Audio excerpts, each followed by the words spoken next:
even worked on some myself when I was taking the master's degree here. I worked on Knickknacks, and that game actually shipped. And so I even have that in my portfolio as a shipped game. A lot of students are that way.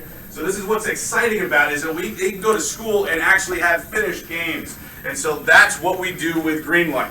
Now this first part right now is where we actually do the pitches, right, for people who want to get into those production classes and get those students, right, to help them on their projects. Because obviously if you get your game into a production class, you're going to get credit for it, right, at the same time. So not only are you creating this portfolio piece or this finished game, right, but you can also get people to help you, kind of work on that and get credit. Okay, so like actually school credit for it. So that's the idea. So we're going to see a lot of pitches today. I think we have 10 or 11. That's a lot of them, right? Today. You guys will have 5 minutes maximum to do that. Now the way it works is typically you want to have, like I said, a PowerPoint or potentially a video done. So for anybody who's interested in doing this in the future, there's a couple of things to keep in note. Obviously the people that are here to do their pitches now, well, it's a little too late for you guys, but yes, you want to have your 5-minute presentation ready, whether it be a PowerPoint, a video, right? You want to have things like art guides, right?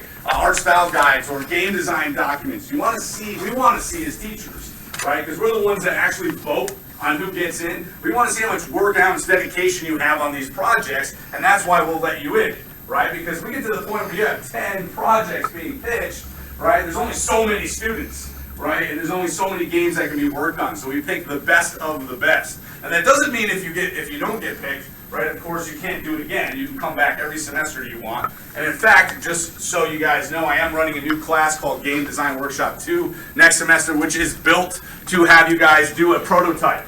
Okay, from start to finish. So from week 1 to week 15, you'll have nothing to a finished prototype. Which Shameless hopefully, plug. What? Yeah, I know. Tell me about it. I already have like tons of students in my class. I'm not worried about that. Awesome. But I'm saying for you guys who really want to have credit for building one of these prototypes, you can do that in that particular class. And there's actually a bunch of people in this room who are already in that.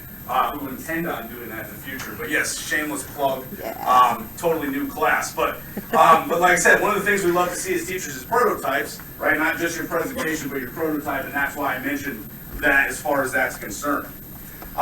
So anyways, let's talk about some of the things that Lynn wanted to be brought up, such as the Facebook Hub. There actually is a Facebook Hub for UAT Game Studios. What is the tag for UAT Game Studios. Just UAT Game Studios. Just look that up on Facebook. If you are not following it, follow it. You can literally do that right now. I mean, it's not that hard. Every one of you have phones. You can pull them out. You can go like that, and you can follow it. So that's one of them. But we also want to actually create an official website for the UAT Game Studios. So if someone or anyone in this room is interested, get in contact with us. And you can help in the development of an actual page, full-on web page, not just a social media page, but a full-on web page for the UAT Game Studios website. Is there anything else that you wanted to add to that, Lynn? That's it. That's it. Lynn says that's it, so we're done. All right. The Academy. How many of you guys have heard of that before? Apparently one. And that was very it's gotta be a little louder than that.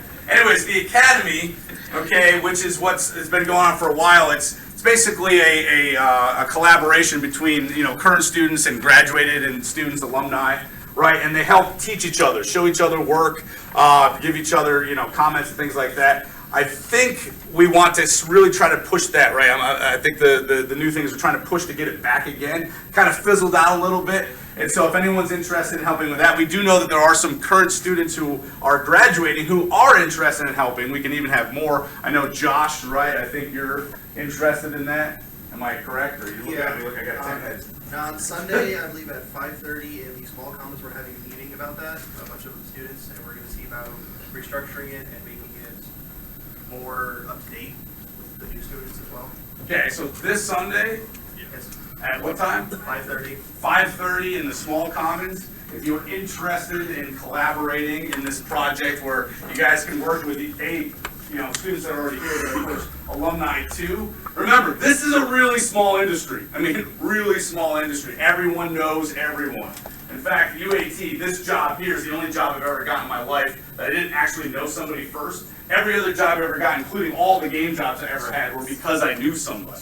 So this is a small industry. So you want to stay close-knit with everybody, not only the current students, but the students that have been out there, because you help each other get jobs, you help each other become better people. So that is why you want to be interested in the academy. And then there's the game job fair.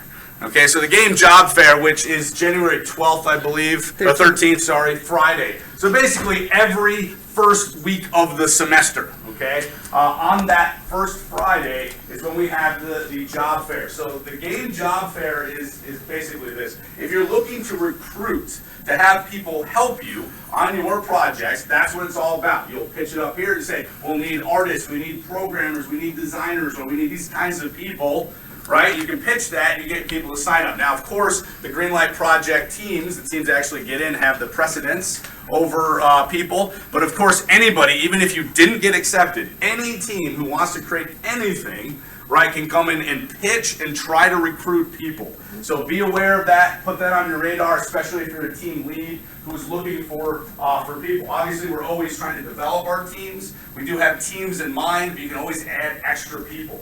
Because a lot of students are willing and ready to work on a project, they just don't know what's out there. So that's what you're trying to do at these job fairs, is let them know, hey, this project's out here, you want to work on it, it's exciting, sounds great, come on over. And so they can sign up for your project and whatever.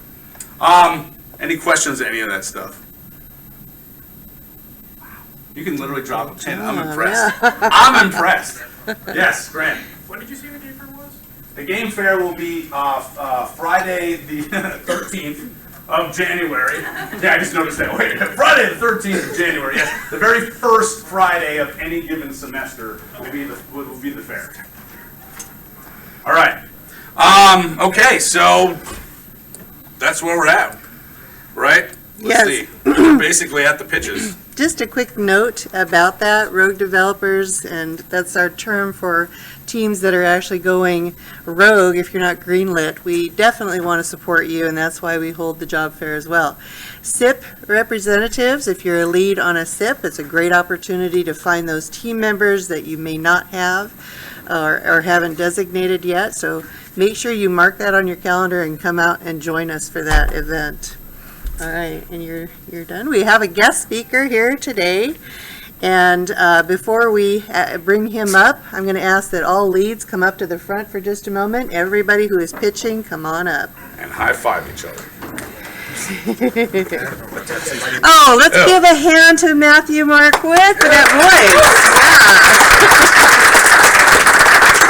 Yeah. All right, thank you, sir. I appreciate that. All right, leads, remember this is your camera. We're also capturing what you have on your desktop. Don't shut anybody down. If you're not sure, take the time to actually figure out what you're doing, because if you shut somebody down, that just adds to our timeline. Your audio is also being picked up here, so if you want to be recorded, make sure you're here and not out there, okay? Unless you have my kind of voice. Yeah. Now this list over here is not accurate. We have a couple of team members that are still out, so I'm just going to call you. And Donald, you're here, so I'll have you go ahead and start. But first, we're going to have our guest speaker. All right, take your seats. Is it okay if we have two people speaking? Absolutely. Two people Heck are no. fine. All right, our guest speaker today is someone who has had a lot of success over the last couple of semesters, so we want to bring him up to share his experiences. So let's welcome Jesse Rogers. Come on up.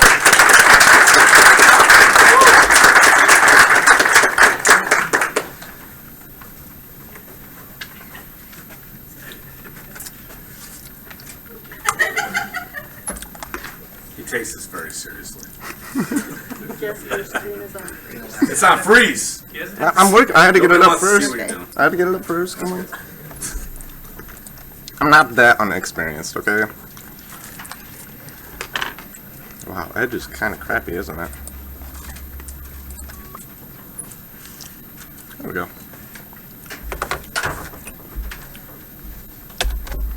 Oh, hello everyone. As you heard, my name is Jesse Rogers. I've kind of been here for a little while now. Lynn kind of came up to me and was like, hey, we need a guest speaker. Come talk about these things. I said yes. I regret it now. So I'm not one to really talk about myself, but a little about me. I came in here and I started studying game programming. My main focus has been C# and Unity. That's kind of what I've fallen in love to here at UAT. I know some of that design stuff that they talk about. In my head, everybody's a designer. Yeah. It's just what they design is the real question. Do they do characters? Do they do, vehicles, props, stuff like that? What do they want to design? That's what sets them apart. When I came here to UAT, I never really touched programming or anything. I think right before I came here, I looked up the whole tutorial to do Hello World. Yeah, that was it. It was really interesting. Really exciting to come through here and do all this stuff. I've learned quite a bit, and of course, going through it, you have to teach yourself on the outside of class how to do these things, and that's kind of what started getting me going. I'm actually finishing up college here very shortly, so next semester is my last one here on campus, and then I'll be taking 3 classes online to finish up and be, a grad student here at UAT. Yeah! One of the cool things about, for me, is once I'm done graduating, I will have multiple projects that have been launched here through UAT, and that's pretty much your guys' biggest goal. It should be, is get those launch tiles, kind of like Mark Witt was talking about. After college, obviously, I'm very interested in AAA, like everybody probably is. I want to go learn what their pipeline is. However, I like to build things. I like to, like to play. I want to create new things, so I kind of push towards that indie side, which kind of makes me still undecided about what exactly I want to do, and most of you will probably be at that same stage even when you're getting close to graduation. So don't worry about it. It's normal. And then a few crazy things, because I didn't know what else to put up here, is I want to travel. And of course, right after I graduate, I want to pay off my loans as quick as I can, because those are going to kill me. Skydiving, that's always been something I've wanted to do, and I just want to completely do something new every so often. I think it'd be awesome. So, enough about me, because I hate talking about myself. Game jams! Game jams are freaking awesome. They are one of the best learning experiences that you'll ever get. It makes you have to think quickly. It's where you can go and experiment new ideas. It makes you work under pressure, and of course you have that deadline. One of the biggest things when creating something new is having a deadline so you can stop yourself. Most of us here are game in some way, besides probably maybe a few NetSec people. We always want to keep adding on because we see the problems with the games. We're like, oh, we could do this. No, having that deadline cuts you off to push it out. It's really awesome. So, key things why you want to do these game jams. This is where your ideas come from. It's hard to bring ideas out of nowhere. With game jams, you'll get a theme, so you'll have some foundation to build off from. That is so important. You'll also get to meet new people. When I first came in to class, or it wasn't even class, we had a noob jam a while ago. They don't do that no more, unfortunately. Why not? That's a double negative. Why not? That means we do it. Anyways, yeah, so, meet new people. It's really awesome. When I first did my first game jam, I didn't know anybody on the team at all. I met a few of them, we kind of hung out, we thought of ideas, and we ended up winning that game jam, I believe. It was some carrot shooter thing. I actually met some of them last night, which was really cool, because I haven't seen them in years, and it's like, hey, how you doing? How was the jam? Remember that? Yeah, it was super awesome. And of course, you get to learn those teamwork skills. Everybody's been through high school with those projects, and they're like, damn it, I have to work with Jimmy again. Nobody wants to work with Jimmy. He's a horrible partner. Here, you get to hone down those skills, deal with those problems, and you really figure out how to push through it. And of course, you get to figure out your skills. One of the benefits of doing these jams is you pinpoint what you're good at. I'm good at working under pressure and just whipping up things. They might work for the time being. They might not be completely polished and, buggy a little bit, but they work. And that's what I've, been very good at. And of course, at the end of it, which is what you should all want to get, is some prototype or proof of concept that you can take to investors or show off and show people that you have potential. So, opportunities. Game jams are sort of like an opportunity. However, there's a bunch of other ones out here. So, they're everywhere. Find them. Don't just sit around and expect them to come to you. Opportunities are the biggest thing that you want to do around here, especially in college. It's not about just learning, it's about networking, going out and meeting these connections. So take advantage of them. Sometimes they will come to you, and this will be very unexpected. You will probably be busy, you'll probably be freaking out because of finals or some other reason, but still push the time and make those happen. Go to them. For instance, for me, I got to do a few different things. I got to go to Phoenix Comic Con, I got to go on Game Expo with a few of the other leads through the production studio. We got to talk on a panel about game development, kind of how we did our development and with our games and so on and so forth. You also get to work with cool software like Axosoft. I know we utilize it pretty well.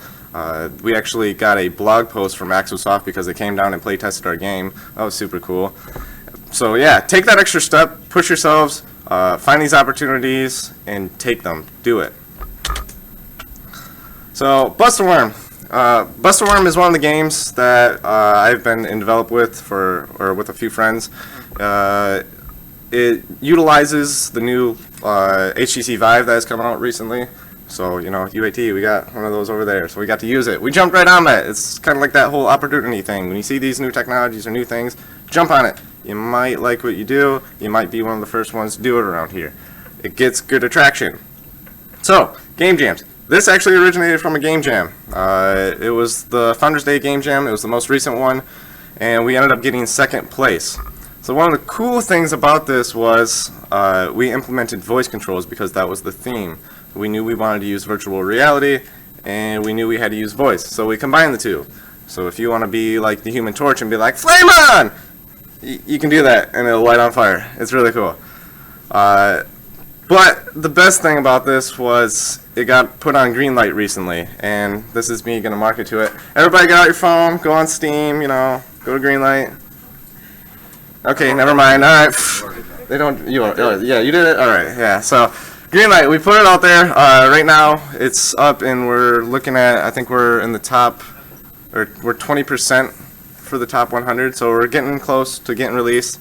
So that's one of the biggest goals you guys want to do around here. Get those projects out. Go to green light. Seriously. Help greenlight them. Yeah. Go on Steam, look up the game, and hit yes, I would buy it, so that they can actually sell the game and make money for this. Yeah. So like I was saying, it's connected. The industry is pretty small. Yeah, school loans. Thank you. That's what it's going for. After all the licensing fees, yeah. So yeah, I'm not one to talk about myself, but they asked me, So another cool project that has come through, and this one's actually been through the studio. I'm sure a lot of you have already heard of it. Couch game. Where's the damn couch? It's been in the studio for 3 semesters now. This was our final one. And guess what? This also originated from game jams. Do you see where I'm going here? Do them. Do the game jams. It's a great way to get those ideas out. So the production studio, because I don't really want to talk about my game, you guys can hear that later, is a really great opportunity to hone your teams and get that product out. One thing you all should be very skeptical about, well, I want to say skeptical, but keep in the back of your head is you're going to go through a lot of iterations of people. One semester you might get all artists and you might not have so many programmers. The next semester you might get a bunch of programmers and not so many artists, so you really have to just balance that out. And one of the best things about that, especially for leads, which I kind of have that connection with, I was one of you, you learn those skills of managing these teams, and it's really awesome to see the different perspectives of how people do things and how each group or studies do their own. So I'm a programmer. I didn't know nothing about art really. Through the studio, I got to learn more and more and more through people like Ryan, Josh, Claire, all of them. They're crazy artists, and I can't do it. It makes me jealous every time. But you have to deal with those. It's really good skills you'll get to learn through the production studio, so it's really awesome. And, because I have to market myself, Couch Game! Hey, we're close to release! So this will be the second game that I'll have under my belt that's actually being released through, or not through UAT, but while I'm at UAT. We're planning to release also on Steam Greenlight here at the start of next semester. So that's really cool. Look forward to that. I'm sure I'll hone all of you guys about it and be like, hey, come vote for us. I'll jump in your face, whatever. And then it comes down to what do you do after you have those games, created? What do you do after you start pushing them out towards Steam Greenlight? Well, Tiny Vision. Tiny Vision is a business that I created recently because once you start doing this, you have to have some way of putting your games out, start making a profit, and you have those profits to go someplace. So you build a company or you build some sort of business, and that's what I did. The way Tiny Vision kind of started was years ago, because I'm so old. Years ago, I always thought in the back of my head, hey, wouldn't it be pretty cool to have some business that I can just run myself and do things? Yeah and no. Figured out, the benefits and whatnot as I went on, but it's not something I ever really jumped on. Coming here, building these products with everybody, that started to become more of a reality of, hey, we need to get this business, somebody needs to start actually jumping up and doing this. So I did that. I started building out the company because we were already building out our ideas in our heads, and they're starting to come to a finish, like Bust a Worm and Couch Game, for instance. And now that we're actually starting to push it out onto platforms, that needed to become that reality. So we built it.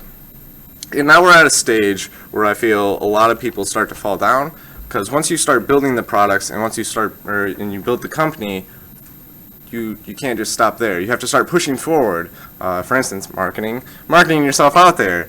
And that's what we're at right now. That's what Tiny Vision is out right now. And I know it kind of seems like, oh, Tiny Vision, why do you guys have Tiny Visions? It's more because of our scope. We know how to do scope, and that's what we focus on. So, building your own company, for a little tips for all you guys that are going through the studio, it is required for you guys to publish things, unless you're kind of going to go for a non-profit organization, but come on, we all here. You're in this, and you're trying to get a degree for a reason. You all want some sort of paycheck at the end of the day. So, required to publish. Do it. It's easy to form, especially here in Arizona. It doesn't cost too much. Luckily, I know there's a few different states that have taxes yearly. Arizona is not one of those. However, there are a lot of challenges when you start your own business. There's a lot of things that you would never expect to come up, and you're going to have to face those. For instance, contracts. Holy crap, contracts suck. Find a lawyer or somebody that knows how to do contracts. That's all I have to say for that. But they do. They come with their own challenges. You'll figure them out. They'll come on the way. It's different for everybody in that business. And of course, in the end of it, you just have to pick your own path. What do you guys want to do with that company? What do you guys want to do? Do you want to build it out, build what you want? Do you want to continue the path on what normal or what other companies are doing, so that typical shooter? Do you want to create new mechanics, or do you just want to build up up this business and then sell it later on? So, pick your own path. And that's it. I'm sure I spent enough of your guys' time, and I'm sure you guys want to see these awesome pitches. I'm sure they're going to be great, and I kind of want to finish my Candy King. Kind of. You're right, I really do. I have another one up there, so. Thank you guys for taking the time to listen to me blabber on about myself, the products, and, of course, the studio. You guys can find me at Tiny Vision, hashtag Tiny Vision, all that stuff, Twitter, marketing, social media, whatever. Just go to it. Go to it.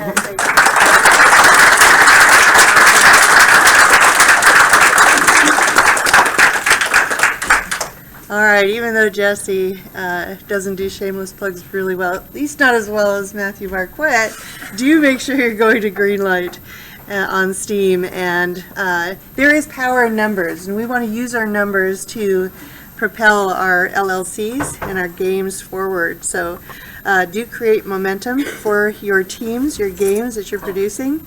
We all want to do that together. Oh, welcome, Ben Reichert. All right. Come on up. Do you have any announcements or?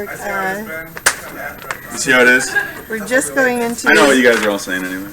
Do you have any event announcements that are coming up that you want to share? So next week, Wednesday, IGDA Phoenix is doing another demo night at the Grid. So if you guys want to show your games off, go there. Or if you want to see other people's games, go there. Great. It's a good opportunity to network with people. And talking to Houdini more. Remember those guys that had that competition that you should still try to apply for. We'll get some licenses for these guys to play with, and see if we can do some more partnerships with them. So apply for that if you can. Great, thank you. You're welcome. All right, Donald. We're going to start our green light pitches now. When you come up, make sure that you are stating your project name very clearly. We have our online contributors with us today, and of course our open community. This is going live streaming, and we are recording that for our YouTube channel. So, and state your name as well. Count Lord, welcome him.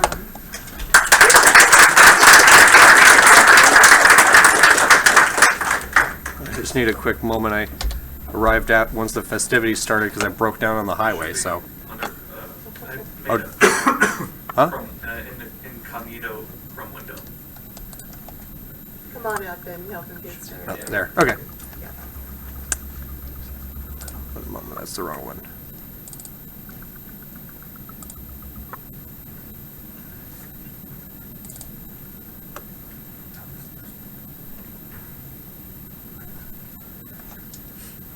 That's the old one. One second. Sorry about this.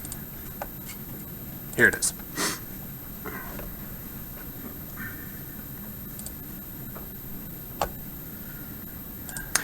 Okay. Hello, my name is Donald Shepis. I'm the team lead for Calculord, a client project brought to here by Mark Rogno of Pushing Thread Studios. Calculord is an edutainment application designed to revolutionize the way we look at out-of-school education. So, Calculord basically replaces any sort of worksheet type homework you would do at school for math. The idea is that we're taking RPG elements. You know, you go play World of Warcraft, and for whatever reason, even though it's super boring, you kill the 5,000 bunnies you need to get the resources to level up. Well, we're taking that feedback loop and merging that with teaching students math. So that way, they're doing that kind of same, you know, no one likes doing math homework. It's that same repetitive, boring action of math practice, using those RPG elements to get them to do it all year, instead of them just kind of, you know, oh, I did a little bit of the worksheet, I'm done. And so the way we're doing that is we're focusing on the visualization of progress. So with that, we're taking anything that you would have in a role-playing game. So, you know, you're customizing your character, getting cool gear, building up a little bit of a base, and as you do practice quizzes and mini games and different things to practice your math skills, you earn points that you can then go and buy those items. All the while the kids, as their little village grows around them, they have another kind of identifier for, oh, I've been doing a lot of math, I've been working really hard at this, there's something I've got that I can say is mine, that's kind of unique, that is something I can share with other people. So that there's not just kind of this vague concept of, oh, I know a little bit more about geometry or arithmetic or whatever. They actually have something kind of to show for it at the end of a school year. We're also focusing on engaging math mini-games. So the idea is that we've got a variety of different ways that we're presenting learning math to kids. We're using stealth learning, the idea that they play the game and it's actually a little bit of practice, and it shows them that concept in math in a different way than they would normally see in the real world or at school. So that way they kind of have more experience with math as opposed to just straight learning it. We're also focusing on group goals because you are a part of a classroom in school. So the way we do that is we create these raids. So the teacher can go in and say, hey, if everybody gets this many points on this particular quest phase before the end of the week, everybody will have to get like a new cosmetic item, or the teacher can do an in-class reward, something so that way you're cooperating with your peers to get something cool for everybody. And we're also having leaderboards. So the top 3 students are shown, the best performers in the class. That creates a little bit of competition because you want to be on that leaderboard. You want to be part of the best. So you go and practice more and you put a little more effort into it than you normally would, just to kind of create that competition between peers. And we're also very heavy on the metric-based instructor feedback. So this is a tool for teachers and students. The teachers are going to be able to track individual progress for each student. So if a student's doing really poorly in geometry, but they're doing great in arithmetic, well, we want to keep everybody at a balanced workload so that one student doesn't have twice as much work because they're struggling in an area. So they can take some of the load off in the arithmetic and add on the geometry. So that way they have the same number of hours of homework that they have to do, but it's customized to each student, and it makes it very easy for the teacher to do that. So our semester plan for this upcoming semester is to build on everything we've done previously. We're reorienting the way we're approaching presenting the game to the players. So we're redeveloping our GUI so that way it's more focused around the avatar scene. So again, you get that sense of building up your village, as opposed to just seeing these kind of more bland, just 2D screens that say, oh, this quest phase, this quest phase.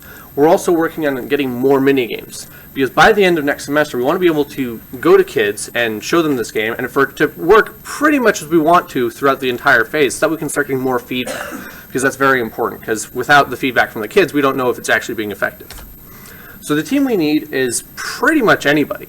We're reorienting our art style. It's now going to be a higher poly, kind of more World of Warcraft 3D environment to let us build up that village.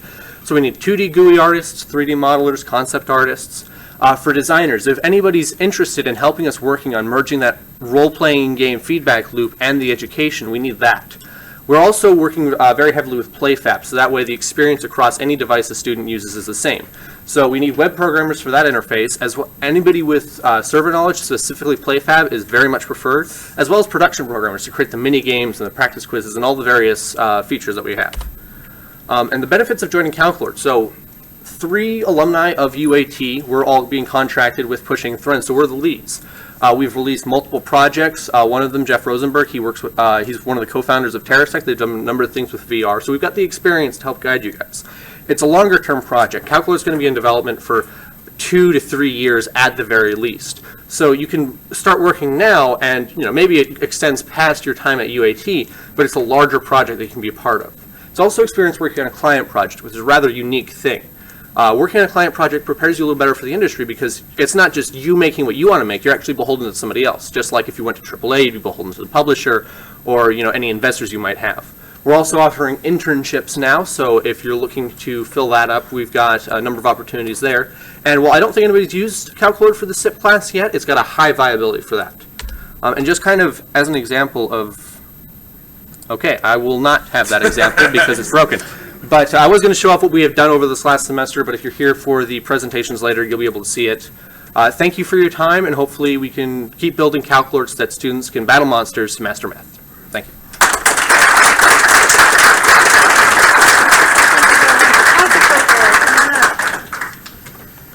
All right, welcome Ivan for ConceClicker.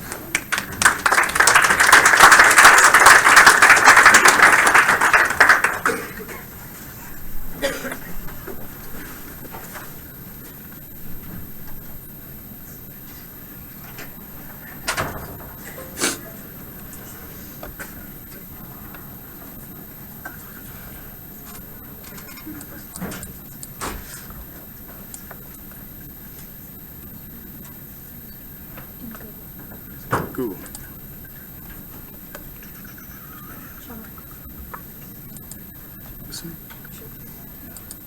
Yes, cool. Yes, it is.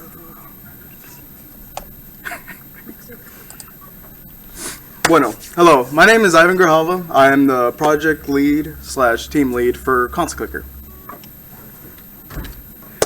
So pretty much, what is this about? The idea that we initially had was bring emotions to a genre that basically has none. And the main reason we want emotions in this genre is that emotions are really the main factor in a game that either creates great experiences or makes you come back.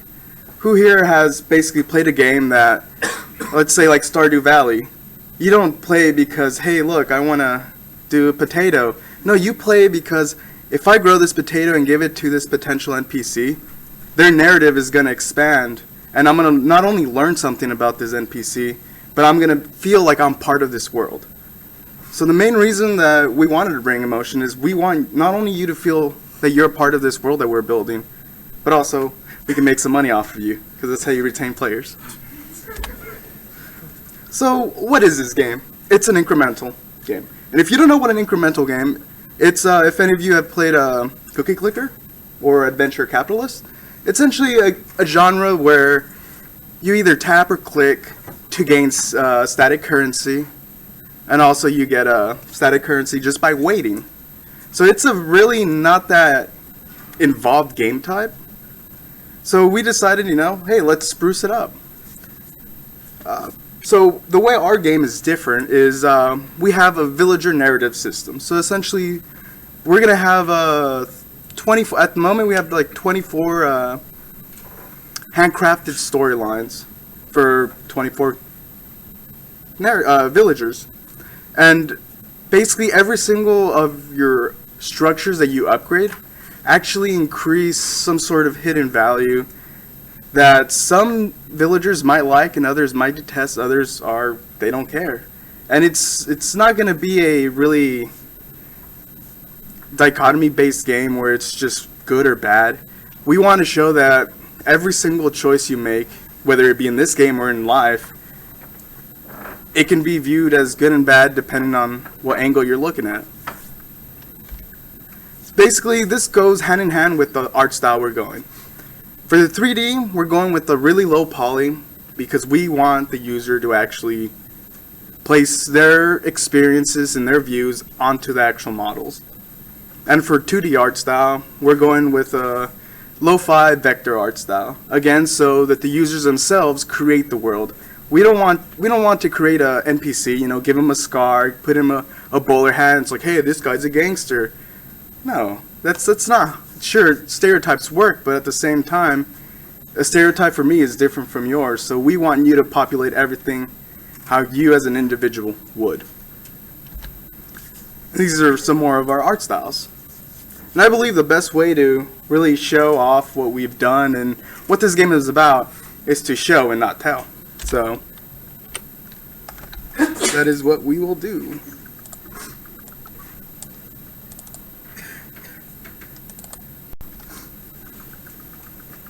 And this is going to be piloted by one of our programmers, Rachel.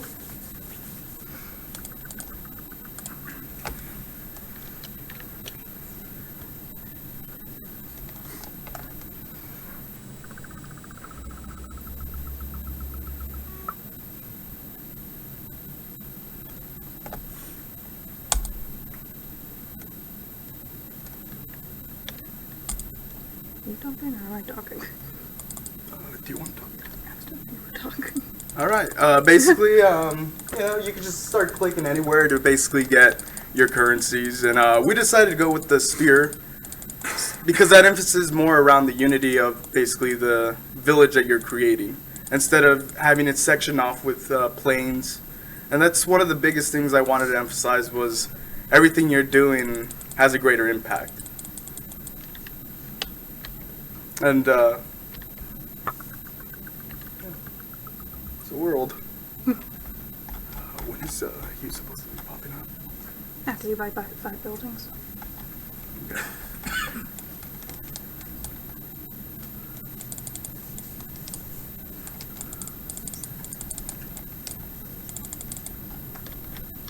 I'm gonna happen. And one of the greatest things about this whole decision thing is different structures have different values ascribed to them in terms of we're increasing the yield of currency. But the ones that usually increase the highest yield are like the very corporate types. The ones that usually would create more money compared to just a farmer's market or a fish market. So we also want to cater to different play styles because there's some people that want to go more nuanced ethical routes compared to a more corporate route of business. So it's really a lot of thought went into exactly who's going to play the game. And one of the main reasons that this game was conceived was to help those individuals anywhere from age 14 to 18 who still have a concrete definition of what their emotive styles are. And those kids usually need some sort of guide or reference to be like, hey, what I do actually has some impact on others. And the whole I'm invincible because I'm young thing, which I'm pretty sure a lot of you guys still feel. Don't go on those crazy 34-hour binge gaming sessions. Alright, but I'm done. okay, thank you for your time. Have a great day.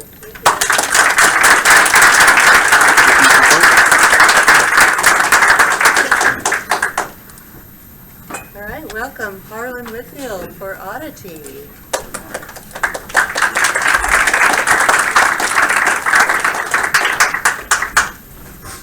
What's up? I didn't prepare the build. No, I built it. So, welcome folks. My name is Harlan, and this is Oddity. It's just basic run through. So, Oddity was my original game SIP for my time at UAT. It is a horror adventure game, and it focuses more on player choice and how the game reacts to each of your individual choices and mutates along the way. So, a little bit of history about Oddity. It was pretty much built from scratch. All I had was concept art and documentation, and then went through the UAT studios about a year ago. On the left you can see some of the oldest concepts of what it was and how it was played up to now. We've had the most breakthrough in design and gameplay this semester. It's gone through a variety of people. Being 4 semesters of production, we've had several teams, and that involved several different GDDs, each time refining and changing ideas to fit the most current build. So we pretty much have basic plans. Since we have a lot of what we need in place, we just plan on cleaning up our basic demo, publishing it to Steam, getting it kickstarted so we can build the entire game. And we already have a basic core team in mind, and we're just going to start a basic small business. We're also part of Twitter, Facebook, and we even have our own website, which you can go to actually play and download the game. So, yeah. Which I could download and play for you guys if you're interested, but while we're doing that, I will discuss the core concepts of the game. So, Oddity, like I mentioned, it's a horror adventure game, but it doesn't rely on gore and violence, although they are definitely options. The game itself is designed to take your actions into mind. So, as you play the game, you can interact with people and change their lives, and as you you know, through most RPG games, if you were to get to an ending you don't like, you can always reload and try to change the outcomes. But this game will take what you've done and actually react to it. So people tend to replay the game with characters who have a deja vu of future and past events. So this causes a person you may have started off neutral with to eventually hate you right off the bat if you were violent towards them throughout the last gameplay, or maybe even unlock new content as you are their friend as you experience more time with them. So this is the most recent build that we've put together. It's got basic core concepts in mind. Sure. And Roger here will play things for us. So everything used to be basic, very 2D side-scrolling, and now we have a 3D world that you can actually navigate through. We still have a lot of the basic core dialogue systems in place, but now we've got the basics of being able to talk to the people in the environment, and even preventing you from going to places. We've even got the save system in place, which is very helpful because you kind of need that if you want to replay past moments and even change the outcomes of the game.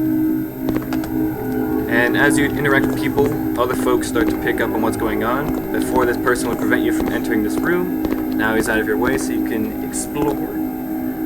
We have a lot of stories already written, and we just got to put them in the engine. It's mostly just play testing that takes a lot of our time. So we've refined a lot of the basic mechanics, such as cutscenes and characters reacting to your actions. This one here, pretty much if you interact with a person long enough and pretty much tick them off, they may or may not try to kill you, causing a reload and altering events. The world is now a lot more interactive. Instead of just having a basic fade into black and then you're into a new room, you can actually navigate an entire level instead of it being broken up into tiny little sections.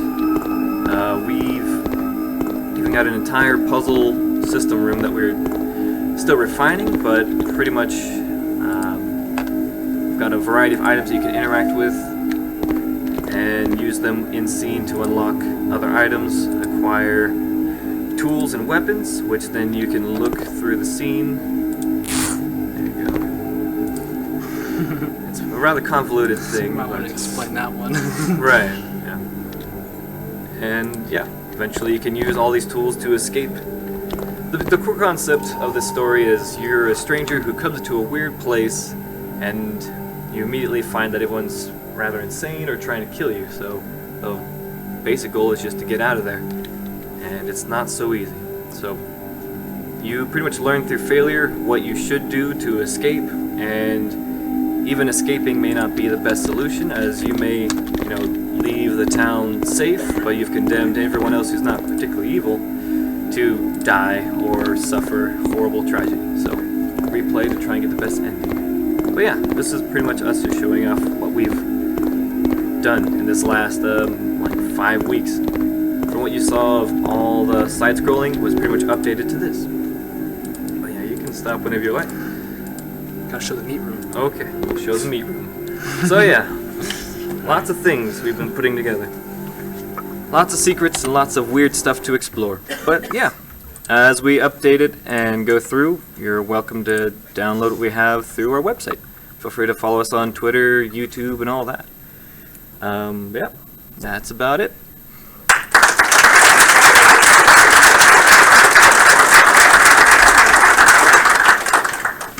Island Survivor, come on up. Thank you, Harlan.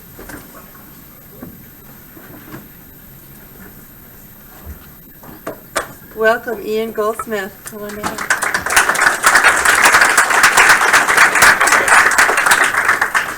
Slow clap, appreciate it. Alright, so I have a video, so I don't have to do a whole lot of talking. Hello, my name is Ian Goldsmith, and the project I'd like to present to you today is Island Survivor, a team-based action survival MOBA style project. Simply put, my objective is to add survival elements that you'll find in games like Don't Starve and Ark into the MOBA style genre that is showcased in games like League of Legends and Hero of the Storms. Just to get a quick idea of what I mean, plan to get rid of things like creep waves, fixed base and tower positions, as well as mobs within the jungles. There's going to be 5 teams, so the customary one team versus another team with 3 lanes will need to be revised, as well as an item store will be removed, and harvesting resources and crafting the items and buildings that the players wish to have will become a thing.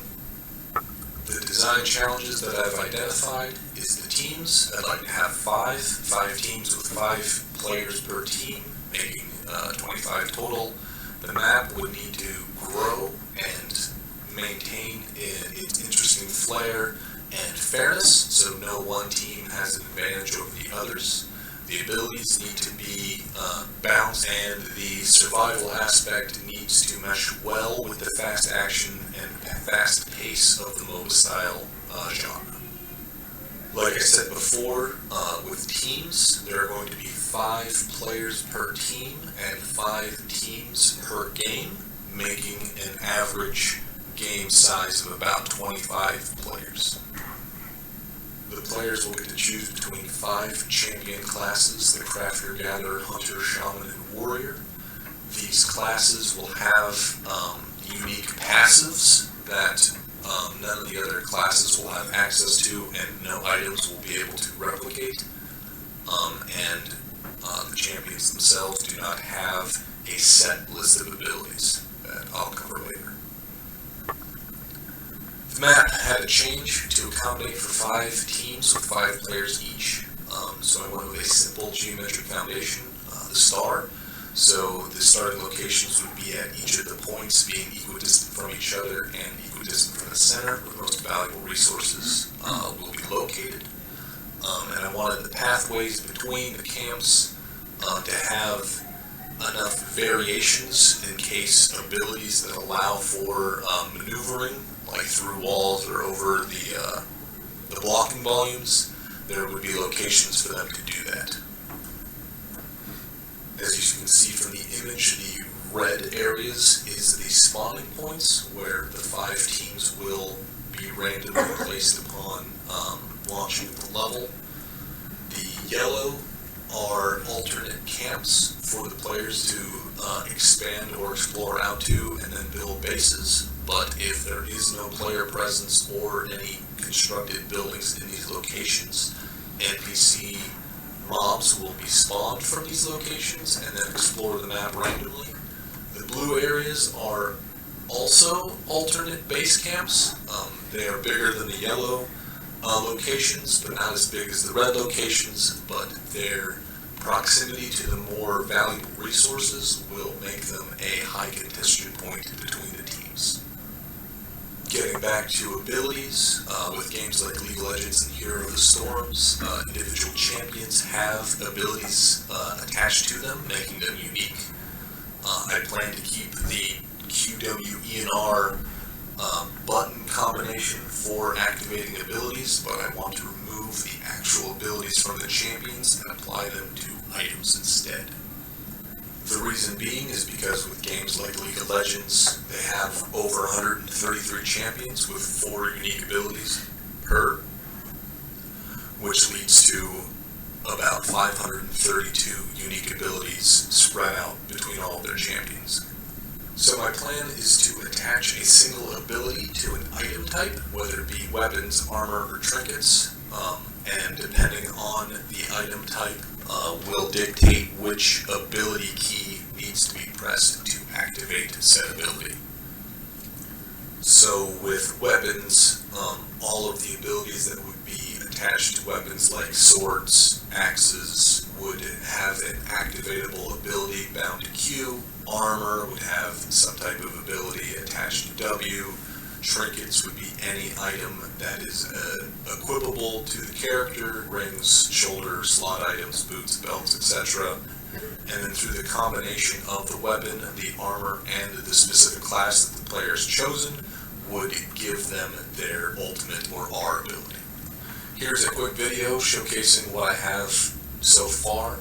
This is the front end of the multiplayer where you can set your own username and avatar, but since it's attached to Steam, you can probably get away with using your Steam ID, hosting the game online or through LAN, up to 25 players.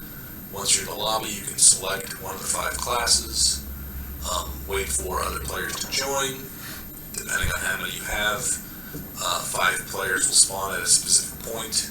For inventory, you can pick up items off the field, and it'll go into your inventory where you can attach it to your character, and then begin equipping the items where they will show up on your avatar in-game that is replicated, and everybody can see you equipping the item and taking the item off, as you can see from this cluster right here.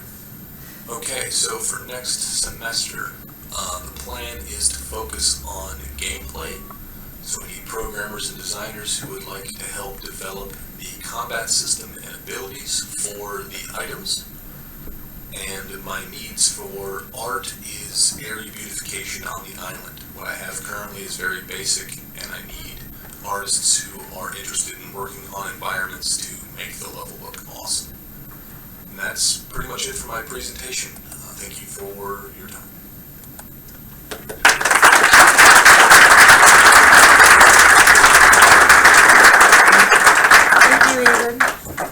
All right, now we've got a couple of noobs in the house, so we're going to welcome up Morpheus. Come on up.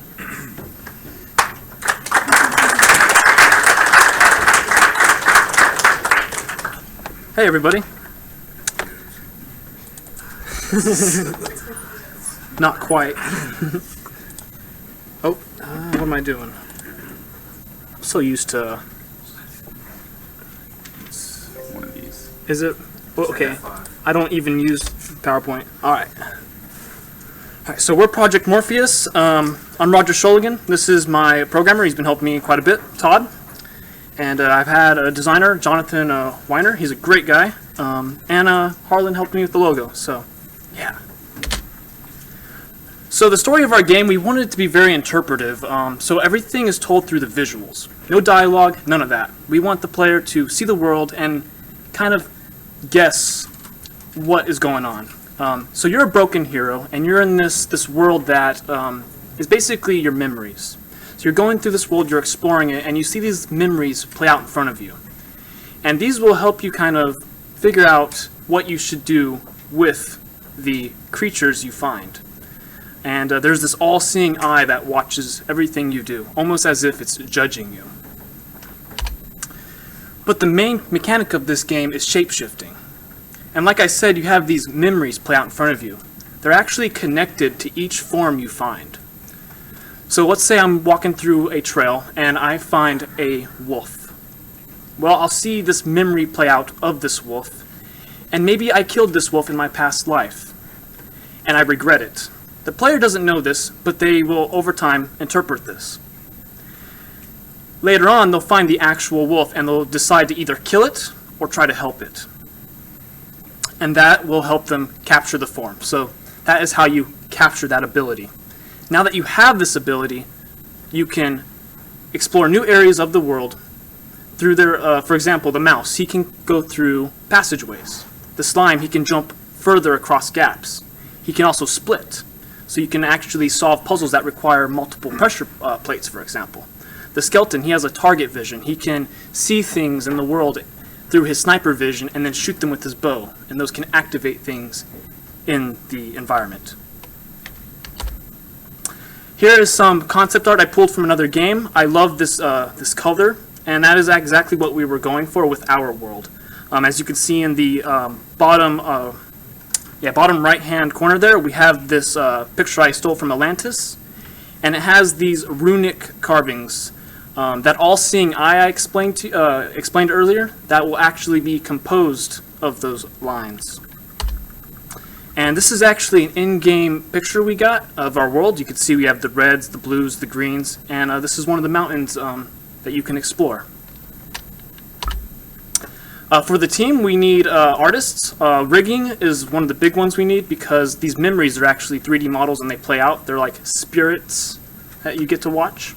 And we need designers. We need levels, and we need those puzzles that kind of use all the forms. So you use the skeleton to kind of track down those targets, and you use the slime to unlock a door by, you know, splitting up and activating multiple pressure plates. And now we're going to show off the build. Right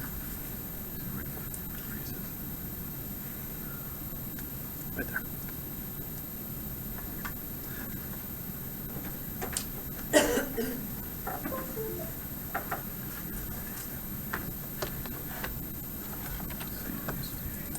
Right here? Yeah. Okay, cool. So we've been working on this for only 3 weeks, but we are quite proud of it. So we're going to jump right in, and I'm going to show you how the shape-shifting works. So you have this form wheel, we're dubbing it, which is the eye, and you can see we have these different creatures. So right here we have the mouse, and we can use him to get through. You can see right off in the distance over there we have a little hole that he can climb through. We also have the wolf, who is a cube, and he can actually use this fancy ability to kind of track down targets. And there's actually multiple around here that you can find. You can see it will find the next closest target. If we come over here, though, and we get a little closer, we can see that we have another one hidden. There's actually another passageway we could take to get into here. That's one thing we wanted in this game, was multiple ways of getting around. You can see it's right over there. Or you could use the mouse to get through. There's also the hole right there that you can see right here. This the wolf can actually dig underneath that. We also have spots in the world where you can find treasure by digging up these holes. So I'm going to hit the T key, and we're going to teleport over to this area. You can see we have this desert area with these surreal floating temples. Like I said earlier, we wanted this world to be strange and surreal, almost as if it's a dream. And over here you can see we have these 3 cubes. I'm going to show off this metal guy's ability. He can pull and push items. And we were thinking about using this to grab a key that's far away that you can't get to. So you can see we can pull these, and we can also throw them. So yeah, that's Morpheus, and we're pretty excited about it. So thank you.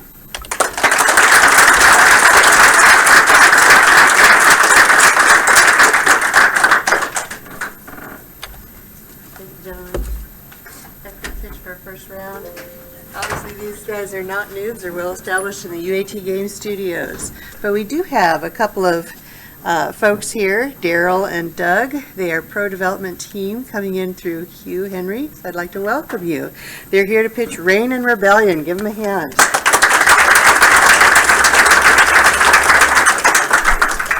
So while Daryl gets this set up, if a pro developer means that you've gotten shredded by EA for 13 years, yeah, I did that.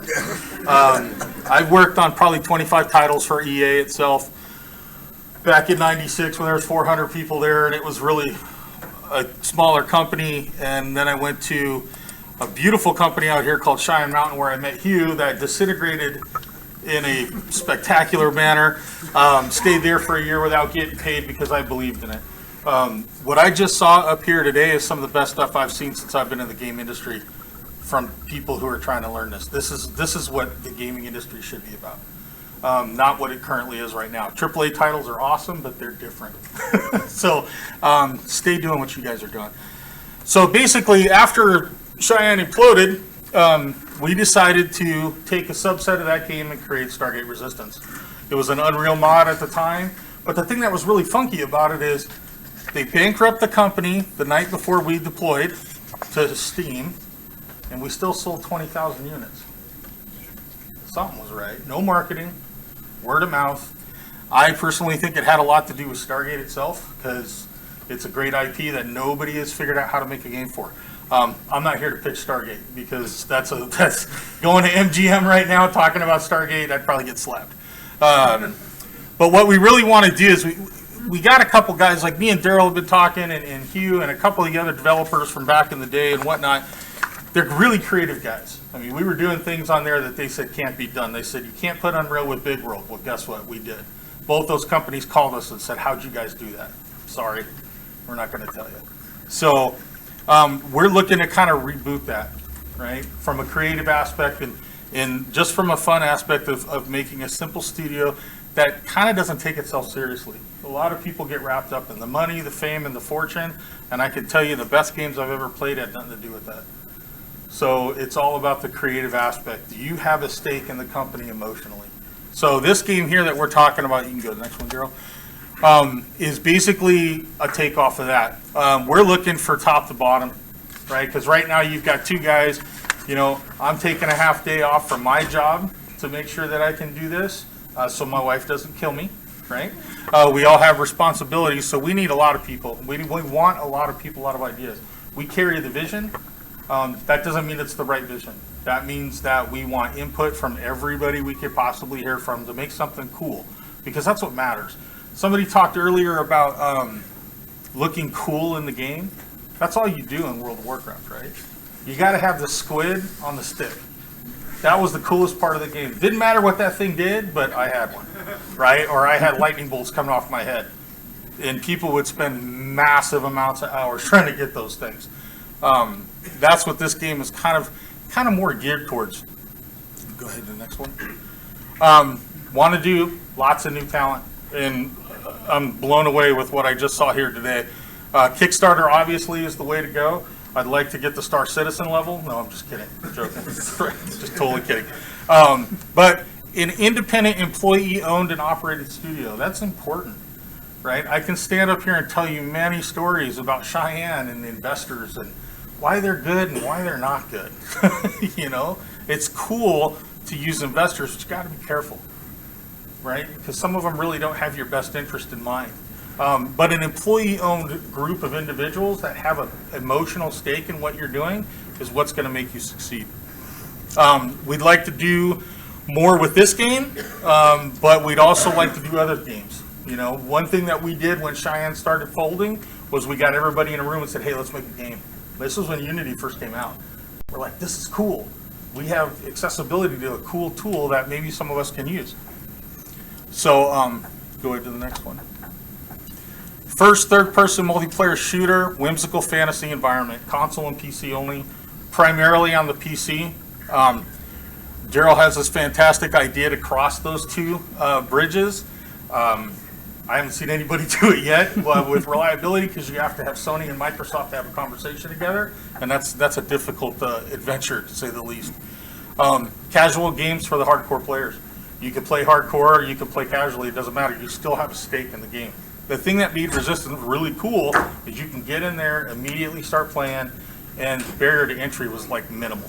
And you can do cool stuff. You know, you could run around and blast people, you could stealth, you can set up different environments with the different types of, you know, we had like a scientist class, and I could tell you the one nightmare that the scientist could do is put down like a 50 millimeter cannon. And you come wheeling around that corner and that cannon start going off, you would instantly backtrack, because you would get freaked out just by hearing it. So things like that, good, solid core gameplay mechanics. This next one is kind of, I'm a junkie, the survival game. Whichever one was doing that looked awesome to me. Like, I'm a survival guy. And again, going back to WoW, one of the things that you want to do is show off your stuff. So maybe there's ways that we could take a single player sandbox mode and make like a house that you can go into and say, hey, here's all my stuff that I got, and here's all my weapons on the wall that I can use, and here's all the cool things I have, and over here in the corner is my squid on a stick. You know, so you want to be able to show your stuff off, because that's really what these games are about, right? It's not about a badge, it's nothing like that. It's about, like, do I have lightning bolts coming off my head? And Stargate Resistance, I mean, this is an emotional reaction to that game. We put so many hours into there, worked on that thing for a year without getting paid. I mean, I'd do it again with those guys, you know. That was what that whole thing was all about. Go ahead. Or is that it? Yeah. We have a first run on the design doc. It's definitely not bulletproof. It's not complete. It's not something that, you know, I'm going to say, hey, this is the holy grail. Design docs, in my mind, are living documents. They do change. Somebody needs to control the feature creep and the scope creep, right? Because otherwise you're never going to get done. Somebody has to say stop. Hopefully that's something that I can deliver and Daryl can deliver.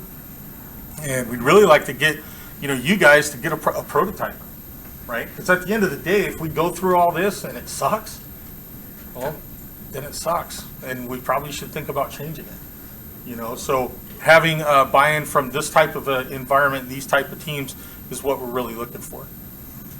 So if any questions or anything, stop me afterwards. I'll chit-chat or whatnot.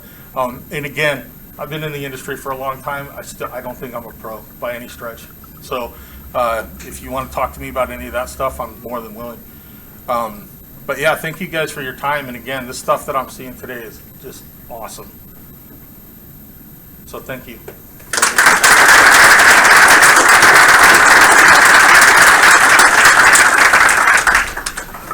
Thank you. Daryl and Doug, give them another round of applause. Thank you for being here. All right, tough act to follow, but come on up, Slasher.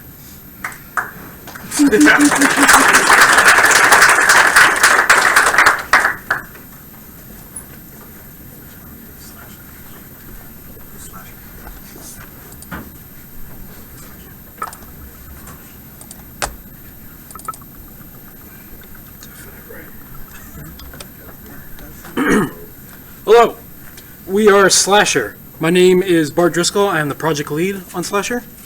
And I'm Caleb Hawking. I'm one of the main artists for our game. So the concept for our game is a first-person horror game that will be LAN multiplayer and hopefully online multiplayer.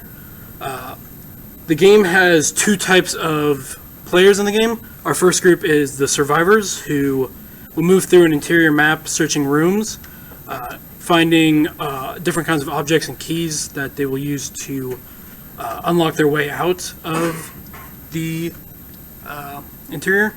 And their other main goal is to avoid the Slasher. Now, the Slasher, the other character, is going to be operated by one player whose only objectives are to find the survivors and kill them. So, for our art style, we were hoping to go for a more of a realistic tone with darker colors and eerie lighting. Up on the screen here, we have on the left side of most of it is all of the original stuff that we had, and then on the right side we updated all of the art to get the same feel for it. Old and decrepit interiors is what we're going for, so like a haunted mansion kind of feel as well. And the software we've used for the prototype and that we want to continue using for the production class and greenlighting is our main game engine, Unity, our programming language, C#, and our artist programs, 3ds Max, ZBrush, Photoshop, and Substance Painter. Now, for what we want to do this semester is have 4 fully modeled out and animated characters. So that includes the 3 survivors, which will all have the same animation, as well as the 1 slasher, who will have some slight variations for their animation to kill the survivors. The other thing we want to do is create the one map with multiple exits and plenty of rooms to explore. So our main idea was like a mansion where we have one base that has like a staircase that goes up into 2 different wings that are going to be somewhat identical. So our team so far is derived of 6 people, 1 designer, 3 artists, and 2 programmers. And what we'll need going going into production class is more designers to help building the level and helping with possible future features for the game. 1 to 2 more artists to help with designing our characters, modeling them out, and animating them. And then 1 to 2 more programmers to help integrate some of these new features into the game. And here we have a demo video of our game.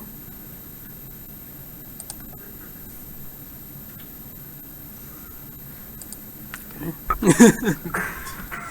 This'll work.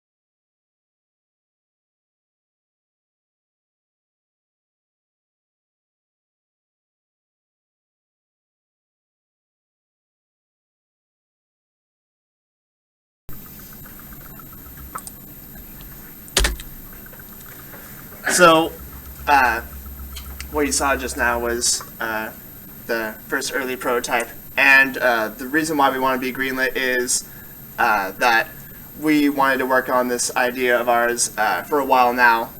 In the game production class, or game development class, we created a board game that this is going to be based off of.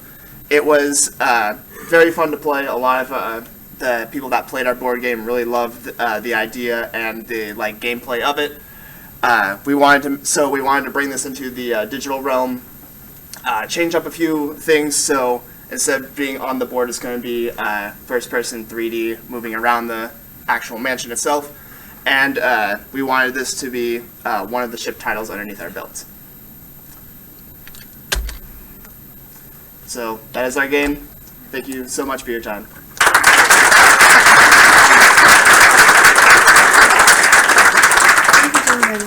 All right, let's welcome Sheba Dash. Shelby, come on up.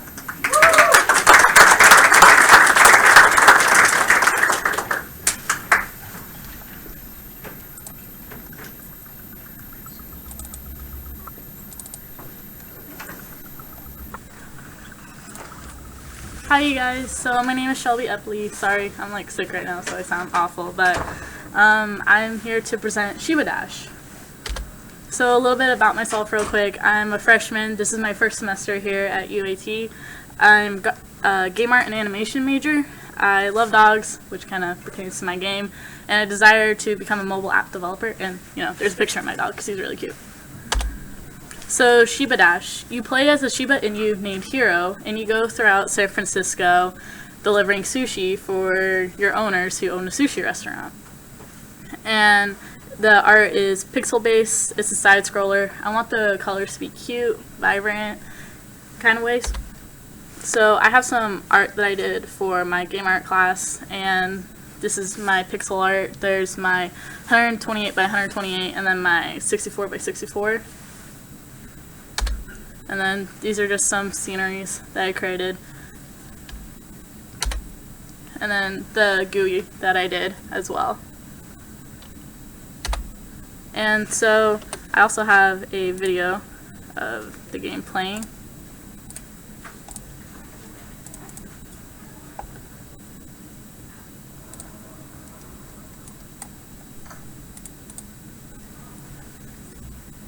And basically I just did this for one of the finals that we had. I have no idea what I was doing in programming, and I did this in Game Maker. And I tried programming, which was very difficult. Like, it's not shown in the video, but the dog goes into the sky if you push up too high. So, you know, that's fine. Flying dog. Future. So, how I want this for an intended audience is I want everyone to play it. It's kind of one of those games that you can play in the doctor's office. A way to think about it is Candy Crush. It's not something you look to play, but it's something you will play if you have nothing else to play. So it's a really simple game. I don't want it to be super complex. You know, it's basically point and click, use little maneuvers to move around. It's super easy that anyone of all ages can play. And so what I'm really looking for is some 1 to 2 artists, because it's not a very big game, so it doesn't need too much art, and then most of it is repeating tiles. And so it's going to be pixel-based art. I want it kind of detailed, you know, shading and stuff, cute, vibrant. Programmers, at least 2, because I have no idea what I'm doing. I also don't have a team, so because I'm a freshman, so. But I would like health, mini-map, time limit kind of things. And then designer, about 1 to 2, because most artists can help with the designing aspects to create some add-on stories, write a backstory, and do some more research on what San Francisco is, because San Francisco has all these little cute areas that you can go to that can be little side quests that you can do throughout the whole game. And, yeah.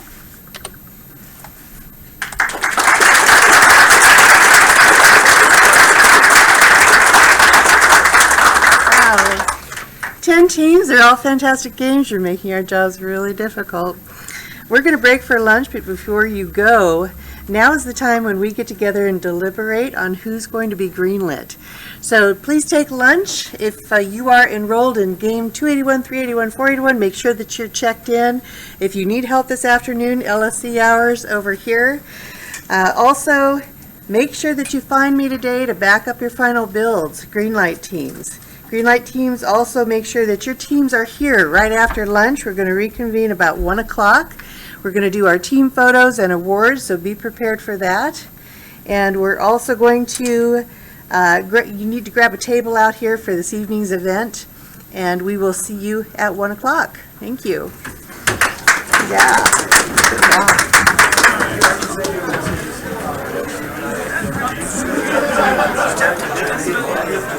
So 1 o'clock awards stuff.